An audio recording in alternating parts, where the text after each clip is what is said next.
They were barely 3 years old when they started shaking the walls of a global empire. While most startups burn out in silence, this one ignited a coffee war in China and nearly won. With bold promises, insane speed, and tech that knew your coffee order better than your barista, they took on Starbucks in its own game and began winning. Their name? Luckin Coffee. The birth of Luckin Coffee. In 2017, China wasn't craving coffee, it was craving convenience. While tea had been the nation's go-to drink for centuries, a quiet shift was happening. A new generation was emerging, young, urban, and influenced by global trends. They didn't have time to lounge in Western-style cafes. They wanted speed, tech, and efficiency, and that's exactly what Luckin Coffee was built to deliver. Founded by Qian Jia, a former executive at Chinese car rental giant UCar, Luckin wasn't just a coffee shop, it was a tech company in disguise. From day one, it rejected the Starbucks model. No plush sofas, no chatty baristas, no corner cafes designed for 3-hour meetings. Instead, Luckin's outlets were small, efficient, and optimized for mobile pickup and delivery. Customers ordered through the app, paid digitally, and grabbed their coffee in seconds. Its growth was engineered like a Silicon Valley startup. It didn't wait for customers to find them. They launched aggressively, opening hundreds of locations within months. They planted stores in high-traffic areas, office buildings, universities, metro stations. Everywhere young professionals moved fast. And while Starbucks emphasized experience, Luckin emphasized accessibility. Their coffee was cheaper, and their promotions were relentless. Buy one, get one free deals flooded social media. In some cities, you couldn't open your phone without seeing a Luckin discount code. It was working. By the end of 2018, just a year after its launch, Luckin had opened over 2,000 stores across China. Starbucks took nearly 2 decades to do the same. This wasn't just growth, it was a blitz, a full frontal assault on a coffee culture that hadn't even fully arrived yet. And at the center of it all was data. Every order, every preference, every location was tracked and optimized. AI models determined inventory, predicted customer behavior, and streamlined operations. Luckin wasn't just selling coffee, it was collecting and monetizing habits. In a country obsessed with mobile apps, they were speaking the native language. To outsiders, it looked like a miracle. A Chinese startup taking on the world's biggest coffee empire, and winning. But behind the speed, scale, and success, cracks were already forming. The business model. Growth at all costs. Luckin wasn't just growing, it was exploding. But this wasn't traditional expansion. This was blitzscaling, a strategy born in the tech world, where the focus is not on profit, but on domination. And Luckin played that playbook perfectly. They weren't trying to become another coffee chain. They wanted to become China's coffee culture from the ground up. To do that, they needed 2 things: data and reach. The faster they opened stores, the more data they collected. The more data they had, the better they could predict demand, adjust prices, target promotions, and scale even faster. Their stores weren't designed to impress, they were designed to operate. Small footprints, low overhead, limited seating. Many were pickup counters or kitchen-only delivery kitchens, allowing them to enter neighborhoods where traditional cafes couldn't fit. Their real storefront wasn't physical, it was digital. Everything happened through the app. No cash, no human error. Order, pay, pick up, or have it delivered. Algorithms optimized delivery routes, minimized wait times, and even adjusted supply chains. A barista's job at Luckin wasn't art, it was execution. Quick, efficient, repeatable. But here's where the real strategy kicked in: subsidies. Luckin poured cash into discounts like a faucet turned all the way on. Free coffee, 2-for-1s, referral bonuses, coupon bundles. If you were young, urban, and in China, you were probably getting Luckin Coffee almost for free. They weren't trying to make money yet.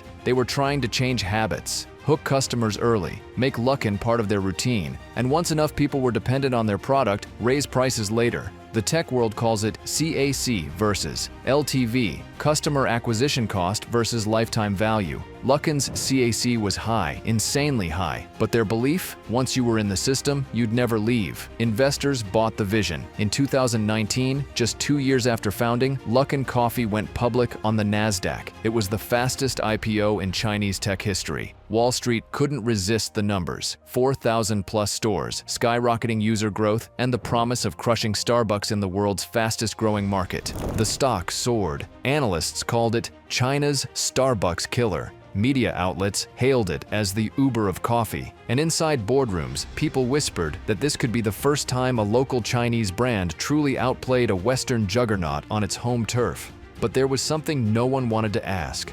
Was any of it real? Because behind the dazzling growth and digital dashboards, something didn't add up. Too much coffee, too little clarity. Luckin wasn't just operating at a loss, it was hemorrhaging money, and yet, the numbers they reported kept looking better. More revenue, more sales, more customers, always up, always positive, until someone looked closer. The $300 million fraud scandal, 2020. But what no one saw coming was the explosion.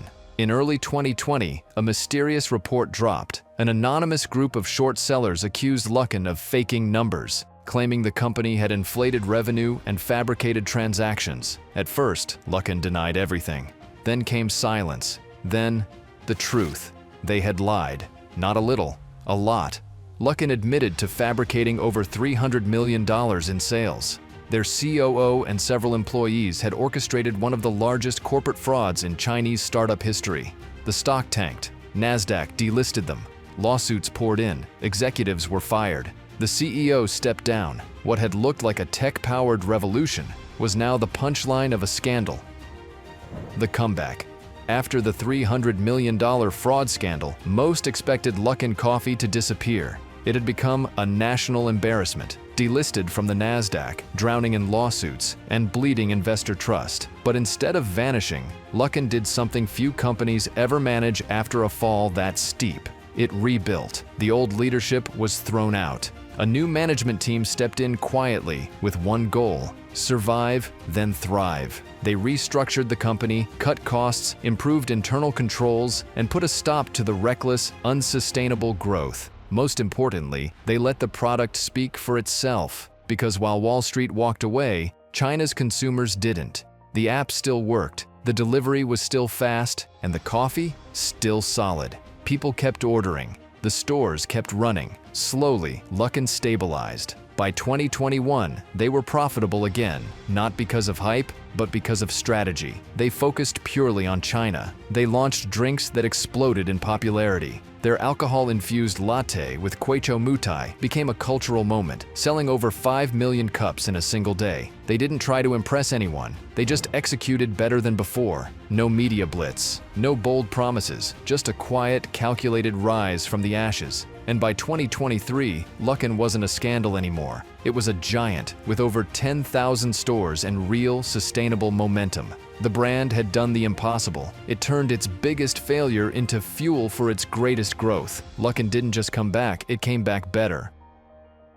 Luckin versus Starbucks, the shift in power. For years, Starbucks was untouchable in China. It wasn't just a place for coffee, it was a status symbol, a lifestyle. Walking around with a Starbucks cup meant something. It meant Western taste, middle-class aspiration, and a touch of luxury. But as China evolved, so did its relationship with coffee and with speed. Post-scandal, most assumed Luckin was finished. A punchline, a fraudulent brand clinging to the edge. But while Wall Street turned its back, Chinese consumers never did. The app still worked, the coffee still came on time, and in a country obsessed with convenience, that was all that mattered. Starbucks, meanwhile, found itself stuck in the very image it had once perfected. Its cafes were designed for conversation, for people to sit and stay. But China wasn't sitting anymore. It was moving. Fast. Starbucks' customer base was aging. Gen Z didn't want long lines or a seat by the window. They wanted tap, pay, pickup. Done. And in that game, Luckin was the clear winner. By 2023, the numbers told the story. Luckin had over 10,000 stores across China, more than Starbucks. But it wasn't just about quantity, it was about strategy. While Starbucks clung to premium real estate in urban centers, Luckin had stores in train stations, college campuses, office buildings, anywhere you could walk by in a rush.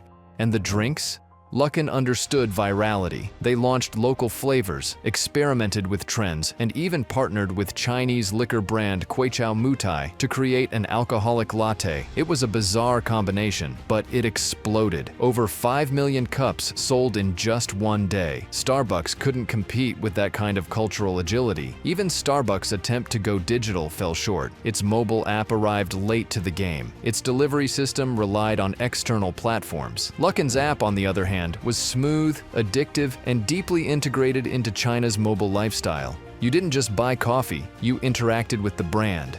And Luckin had something else, a new identity. No longer pretending to be elite, no longer trying to impress Wall Street. It had become a true Chinese brand for Chinese people in a Chinese way. So while Starbucks remained iconic, it had become slow, polished, yes, but slow. Luckin was fast, flexible, and hyper-local. What started as a scandal-ridden startup had evolved into something more dangerous, a learning machine. In a market where behavior shifts by the minute, Luckin didn't just adapt, it anticipated. And for the first time, Starbucks wasn't chasing its own goals, it was chasing Luckin's shadow.